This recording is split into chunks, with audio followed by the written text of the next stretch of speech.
Pride and Prejudice by Jane Austen. Chapter 1. A Newcomer at Netherfield. Everyone knows that a single man with a fortune must want a wife. His feelings may be unknown, but when such a man first enters a neighbourhood, all the families there immediately consider him the property of one of their daughters. "My dear Mr. Bennet," said his lady one day, "have you heard that Netherfield Park is let at last?" Mr. Bennet answered that he had not. "But it is," she said. "Mrs. Long has just been there, and she told me all about it." Mr. Bennet didn't answer. "Do you not want to know who has taken it?" cried his wife. You want to tell me, and I have no objection to hearing it. This was invitation enough. "Why, my dear, you must know that Mrs. Long says that Netherfield is taken by a rich young man from the north of England, that he came down on Monday to see the place, and was so happy with it he agreed to take it. His servants will be in the house by the end of next week." What is his name? "Bingley." Is he married or single? "Oh, single, my dear. A single man of large fortune. What a good thing for our girls." How so? "My dear Mr. Bennet," answered his wife, "you must know that I am thinking of his marrying one of them." Is that why he is coming here? "Nonsense. But it is very probable that he will fall in love with one of them, so you must visit him as soon as he comes." Why me? You and the girls can go, or you can send them alone, which will be even better. You are as handsome as any of them. Mr. Bingley might like you best. "My dear, you flatter me. When a woman has 5 daughters, she ought to stop thinking of her own beauty. But you must go and see Mr. Bingley when he comes." I cannot promise that. "But think of your daughters. Think of Jane and Elizabeth. Think of Mary, Catherine and Lydia. Think what a fortune it would be for one of them. That is why Sir William and Lady Lucas are going. You must go, for it will be impossible for us to visit him if you do not." I am sure Mr. Bingley will be very glad to see you, and I will write to give him my permission to marry one of the girls, though I must say a good word for my little Lizzie. "I desire you will do no such thing. Lizzie is no better than the others. She is not half as handsome as Jane, nor half as good-humoured as Lydia, but you always prefer her." They are all silly like other girls, but Lizzie is more intelligent than her sisters. "Mr. Bennet, how can you speak so of your own children? You have no compassion on my poor nerves." You mistake me, my dear. I have a high respect for your nerves. They are my old friends. You have mentioned them with feeling for 20 years at least. "Ah, you do not know what I suffer." I hope you will get over it and see many rich young men come into the neighbourhood. "It will be no use, since you will not visit them." My dear, when there are 20, I will visit them all. Mr. Bennet was one of the first to visit Mr. Bingley, as he had always planned. The surprise of his family when they heard was just what he had wanted. Not all the questions that Mrs. Bennet and her 5 daughters asked could get a description of Mr. Bingley from her husband. They had to hear the news from their neighbour, Lady Lucas. Her report was very favourable. He was young, handsome, friendly, and, best of all, he was coming to the next ball with a party of friends. Nothing could be better. To like dancing was a certain step to falling in love. "If one of my daughters settles at Netherfield," said Mrs. Bennet to her husband, "and the others are equally well married, I shall have no more to wish for." A few days later, Mr. Bingley returned Mr. Bennet's visit. He had hoped to meet the young ladies, but he saw only Mr. Bennet. An invitation to dinner was sent, but an answer soon arrived that Mr. Bingley had to go to town the next day. He was to return for the ball with his 2 sisters, the husband of the oldest, and another young man. At the ball they discovered that Mr. Bingley was a handsome gentleman with a simple, friendly manner, and his sisters were elegant women. Mr. Hurst, his brother-in-law, was just a gentleman, But his friend, Mr. Darcy, was a tall, handsome man with a noble appearance. A report soon went round that he had a very large fortune. Everyone looked at him with great admiration for half the evening, until he disgusted them all with his proud, unfriendly manners. Not all his large estate in Derbyshire could save him then. He could not be compared with his friend. Mr. Bingley soon met most of the people in the room. He was lively and unreserved, danced every dance, and talked about giving a ball at Netherfield. Mr. Darcy danced once with Mrs. Hurst and once with Miss Bingley, refused to meet other ladies, and spoke only to his friends all evening. He was the proudest, most disagreeable man in the world, and everybody hoped he would never come back. Mrs. Bennet was particularly angry with him for offending one of her daughters. Because there were few gentlemen, Elizabeth Bennet had been obliged to sit down for 2 dances. She had overheard a conversation between Mr. Bingley and his friend. "Come, Darcy," said he. "you must dance." Certainly not. You know how much I despise it when I do not know my partner. Your sisters are not free, and you are dancing with the only handsome girl here. Mr. Darcy looked at Jane Bennet. Jane is the most beautiful girl I ever saw, but one of her sisters is very pretty. I can ask my partner to introduce you. Which one? Darcy turned round and looked at Elizabeth. She is tolerable, but not handsome enough for me. When Darcy walked off, Elizabeth told her friends the story. She had a playful character and enjoyed anything ridiculous. Later, when the sisters were alone, Jane told Elizabeth how much she liked Mr. Bingley. "He is just what a young man should be," she said. "Intelligent, agreeable, lively. I never saw such a happy manner." "He is also handsome," said Elizabeth. "which a young man should be if he possibly can." "I was surprised that he asked me to dance twice. I did not expect such a compliment." "I did for you. It was natural. You were 5 times as pretty as every other woman in the room." "Dear Lizzie." "You know you like people in general too much. You never see a fault in anyone. And so, do you like this man's sisters too?" "They are friendly women when you speak to them. I think they will be good neighbours." Elizabeth was not convinced. The Bingleys were from a good family. The sisters were handsome and well-educated, but proud and conceited. They liked to think well of themselves and badly of others. Chapter 3. Mr. Collins Pays a Visit. Elizabeth spent most of the night in her sister's room. In the morning, Jane was better. She sent a note to her mother asking her to visit and decide what to do. Mrs. Bennet and her 2 youngest daughters arrived at Netherfield after breakfast. Although she was satisfied that Jane was in no danger, Mrs. Bennet did not listen to her proposal of going home. The doctor agreed. Miss Bingley then invited the mother and 3 daughters to the parlour. Bingley met them with hopes that Mrs. Bennet had not found Jane worse than expected. "Indeed I did, sir. She answered. She is much too ill to be moved. We must depend a little longer on your kindness." "You may depend on it, madam," said Miss Bingley coldly, "that Miss Bennet shall receive every possible attention." Soon afterwards, Mrs. Bennet asked for her carriage, thanking Mr. Bingley again for his kindness. When they had left, Elizabeth went immediately to Jane, leaving the 2 ladies to ridicule the behaviour of her relatives. The day passed much like the day before. Elizabeth spent the evening downstairs. She could not help noticing how frequently Mr. Darcy looked at her.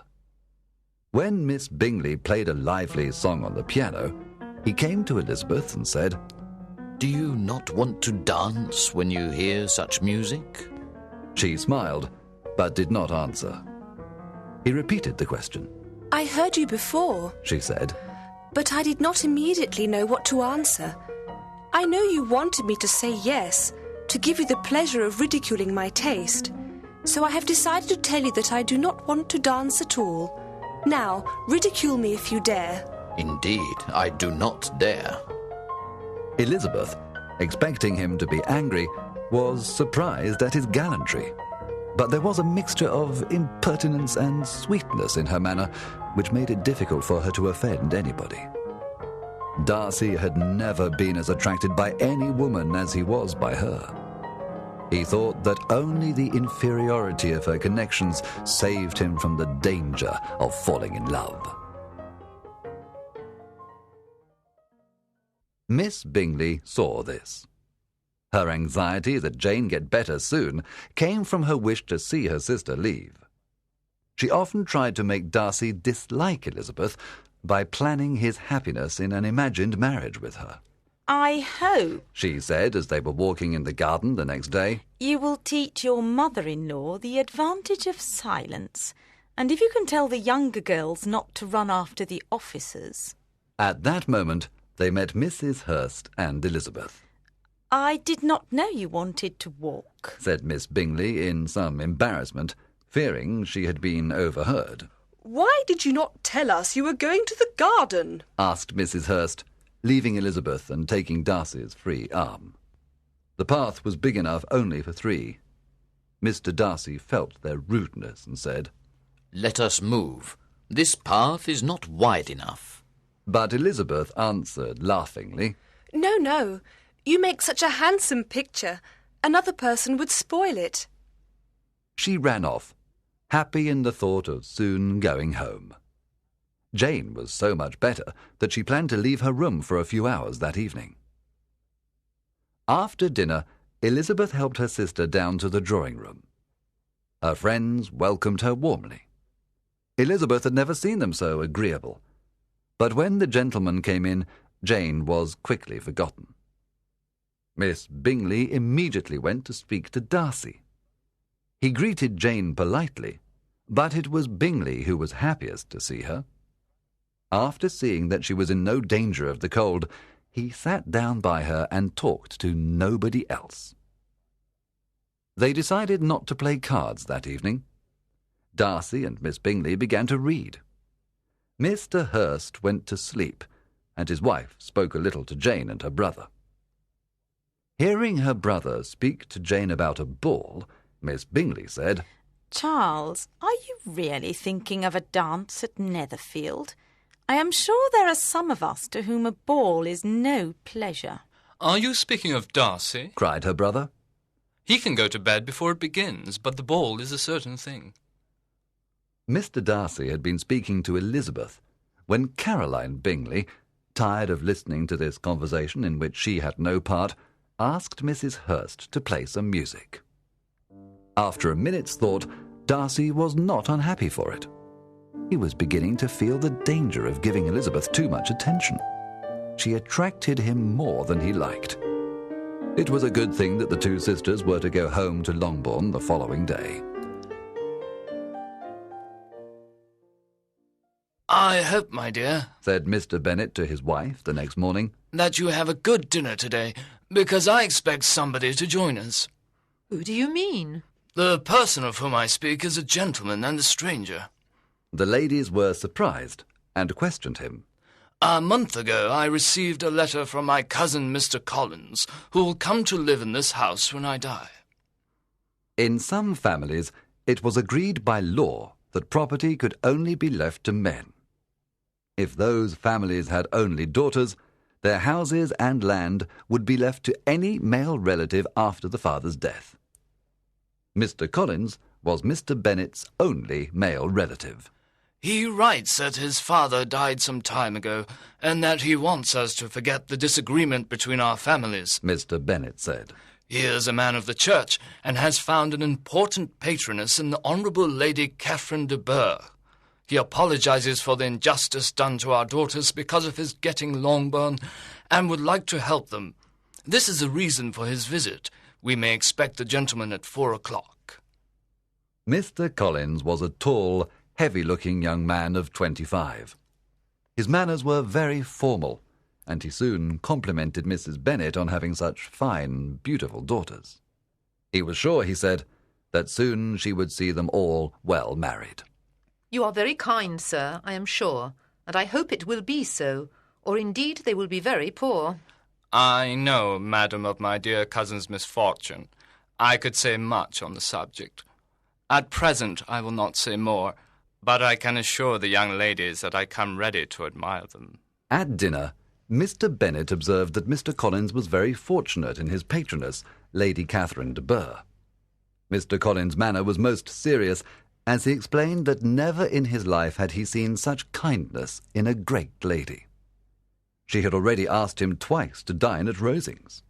She made no objection to his joining in the society of the neighbourhood or to his visiting his relatives.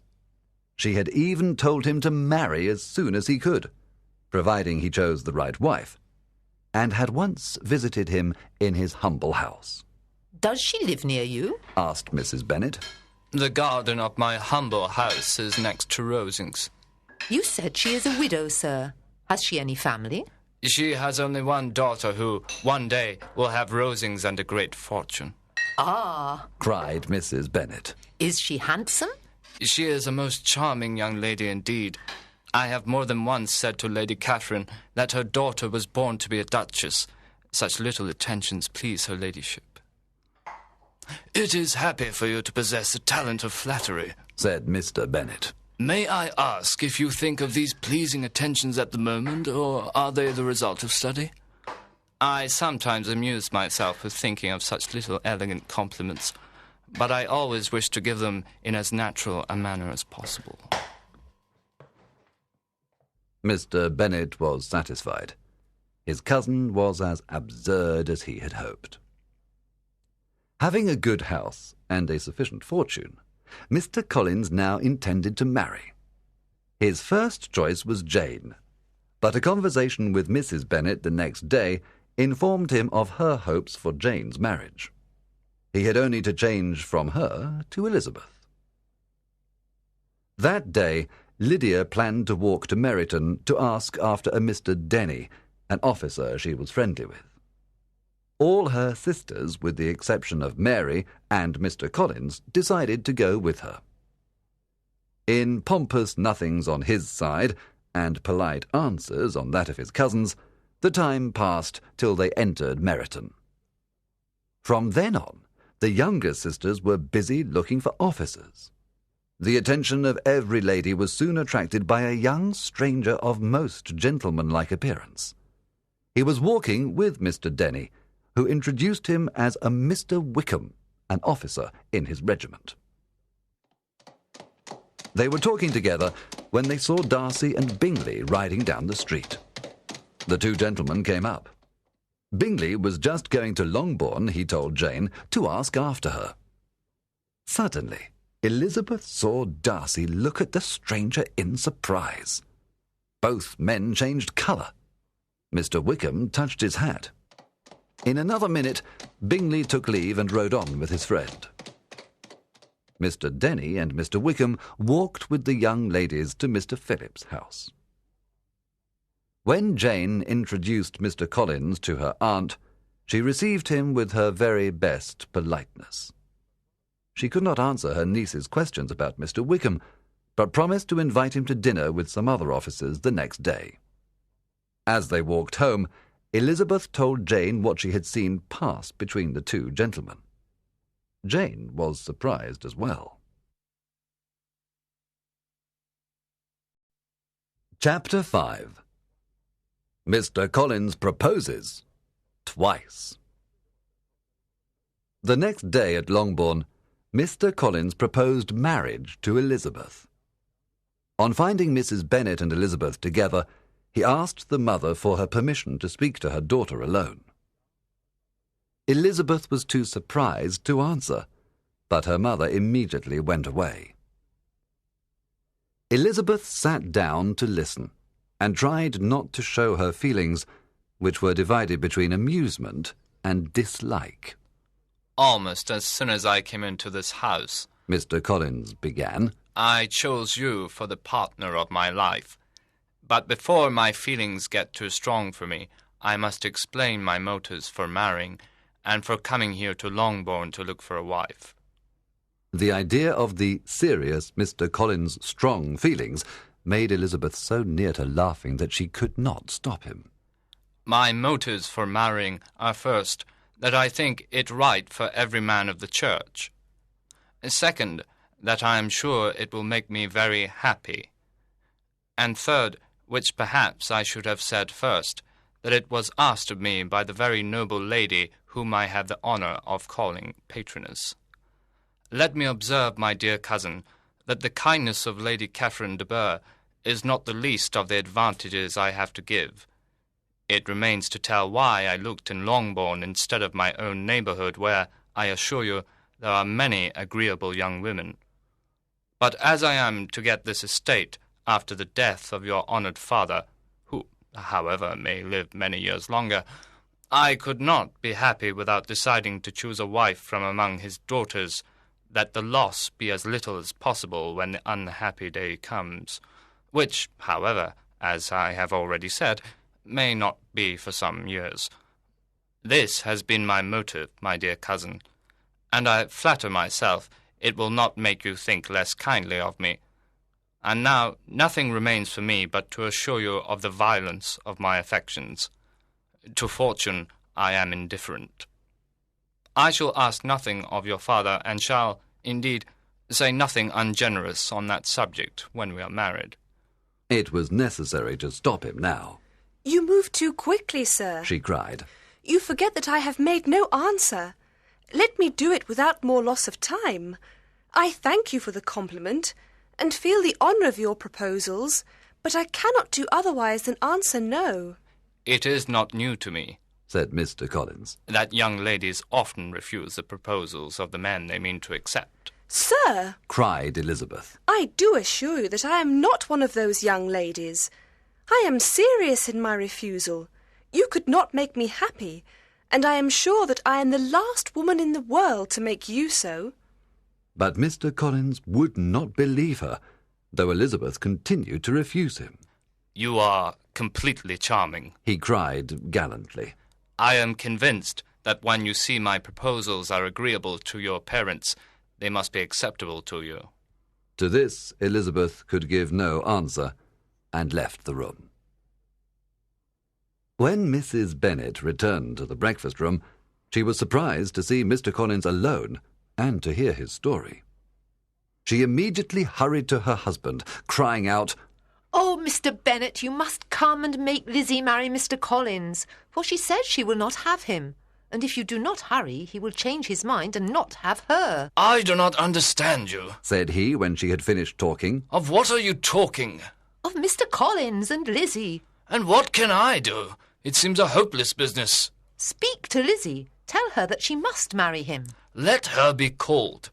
She shall hear my opinion. Elizabeth was called to her father's room. Come here, my dear, cried her father as she appeared. I understand that Mr. Collins has made you an offer of marriage. Is it true? Elizabeth said that it was. Very well.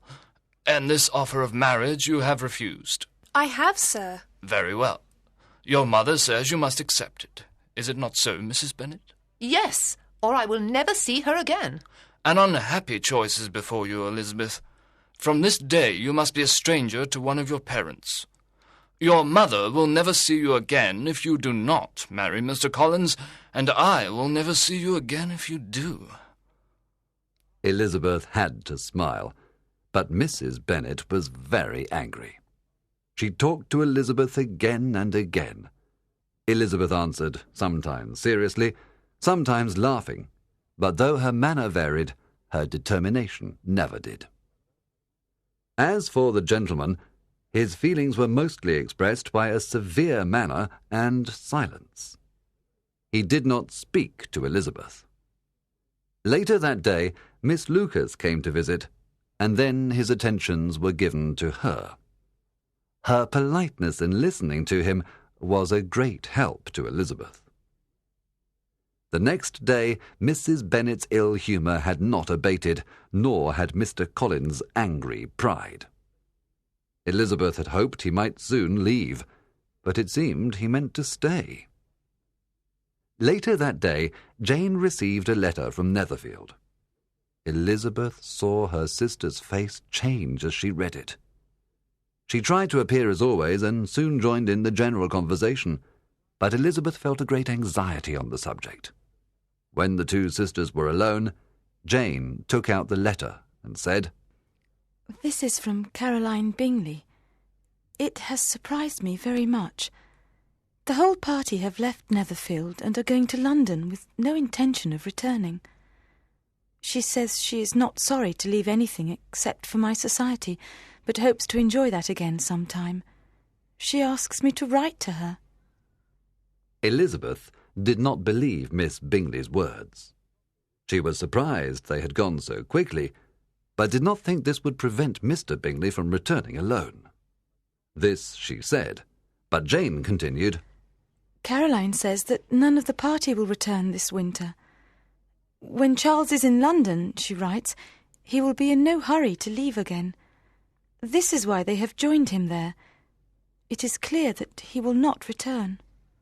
It is only clear that Miss Bingley does not want him to return, said Elizabeth. "You do not know all," objected Jane. "Miss Bingley writes that Mr. Darcy wants to see his sister. Miss Georgiana Darcy is the most beautiful girl, she says, and she hopes that one day she will be their sister. Charles admires her greatly. If he married her, they would all be very happy. Is that not clear enough, my dear Lizzie? Can there be any other opinion on the subject?" "Yes, because mine is different. Will you hear it?" "Most gladly." "It is this. Miss Bingley sees that her brother is in love with you and wants him to marry Miss Darcy. She goes to town in the hope of keeping him there and tries to make you think he feels nothing for you." "No." "Indeed, Jane, believe me, no one who has seen you together can question his affection. Could Miss Bingley have seen half as much love in Mr. Darcy for herself, she would have been planning her own marriage." Elizabeth soon had the pleasure of seeing Jane look happier at the thought that Bingley would return to Netherfield. The Bennets were invited to dine with the Lucases. Miss Lucas listened to Mr. Collins most of the day. Elizabeth could not know that her friend planned to save her from any further proposals from Mr. Collins by marrying him herself. Early the next morning, Mr. Collins left Longbourn House quietly and hurried to Lucas Lodge to throw himself at Charlotte's feet. His reception was very flattering. His proposals were immediately accepted. Sir William and Lady Lucas gave their permission, and Lady Lucas began to ask herself how many years Mr. Bennet would still live. Charlotte was satisfied. Mr. Collins was neither intelligent nor was his society agreeable. Still, he would be her husband. She did not think highly of men or matrimony, but marriage was the only honourable possibility for well-educated young women of small fortune. It might not make them happy, but it would save them from being poor. She had never been beautiful, and now, at 27, she felt fortunate. The worst thing was the surprise it would cause Elizabeth. She decided to give her the information herself, and asked Mr. Collins not to tell the family his news. As he was to set out early the next morning, Mr. Collins took his leave of the ladies at Longbourn that night. Mrs. Bennet, with great politeness, said how happy they would be if he visited them again. They were all most surprised when he immediately accepted this invitation and said he would be coming back very soon. The next morning, Charlotte came and told Elizabeth, who could not help crying out, "Marry Mr. Collins? My dear Charlotte, impossible!" "Why are you surprised, my dear Eliza?" Miss Lucas asked. "Do you think it impossible that another woman might want to marry him because you did not?" Elizabeth assured her that she wished her all imaginable happiness. "I see what you are feeling," answered Charlotte. But I am not romantic, you know. I ask only a good home, and I am sure that I can be as happy with Mr. Collins as most married people. Elizabeth quietly answered. Surely. Later, she told her sister. Jane was surprised, but she did not think it impossible that Charlotte could be happy. Elizabeth and Charlotte spoke no more about the subject. Elizabeth felt that she could never speak openly with her friend again. As a result, she became even closer to her sister than in the past. Every day she was more anxious for Jane's happiness. Bingley had now been gone a week, and nothing was heard of his return. Jane had written to Caroline and was expecting to hear from her again. On Tuesday, a letter of thanks from Mr. Collins arrived, informing them that he hoped to accept their kind invitation to return to Longbourn in 2 weeks, as Lady Catherine wished him to marry soon. The days passed without news of Mr. Bingley. Even Elizabeth began to be anxious, not that Bingley did not love Jane, but that his sisters could keep him from returning. Their determination, together with the attractions of Miss Darcy and the amusements of London, might be stronger than his feelings for Jane. Miss Bingley's letter arrived and settled the matter. They planned to spend the winter in London, she began, and ended that her brother was sorry there had been no time to take his leave of them. Hope was over, completely over, and when Jane finished reading the letter, only the affection the writer expressed could make her feel better. Caroline wrote about the beautiful Miss Darcy and her hopes that she would marry Charles. He was now an intimate of Mr. Darcy's house. Elizabeth, to whom Jane soon told this, heard it in silent anger. She did not think Bingley's feelings for her sister had changed, but that his easy character had permitted his friends to interfere with his happiness and that of her sister. She was not sure if he knew of Jane's feelings for him or not, but in the end it made no difference. Jane's peace was disturbed. A day or two passed before Jane had the courage to speak of her feelings to Elizabeth. "He has done nothing wrong," she said. "At least I have not that unhappiness. A little time. I shall certainly try to get better. At least it has not been more than a mistake on my part." My dear Jane, cried Elizabeth. You are too good. I feel as if I never really knew you or loved you enough. There are few people I really love, and still fewer of whom I think well. The more I see of the world, the more I am dissatisfied with it. Dear Lizzie, do not let yourself feel like this, or you will never be happy. Please do not think badly of Mr. Bingley. We must not expect a lively young man to be always cautious. It is often nothing but our own vanity that makes us think admiration means more than it does. To men's advantage. I cannot believe that people try to do wrong or to make others unhappy. Not try, but not thinking of other people's feelings, not being decisive, this may be enough to cause unhappiness. You still think his sisters keep him away? Yes, and his friend. I cannot believe it. They can only wish for his happiness, and if he loves me, no other woman can give him that. You are mistaken. They may wish many things other than his happiness. They may wish him a great fortune. They may wish him to marry a girl with all the importance of money and connections. I am sure they do wish him to marry Miss Darcy, answered Jane. They have known her much longer than me, but it is very unlikely they should have gone against their brother's wishes. Please, let us not speak of it again.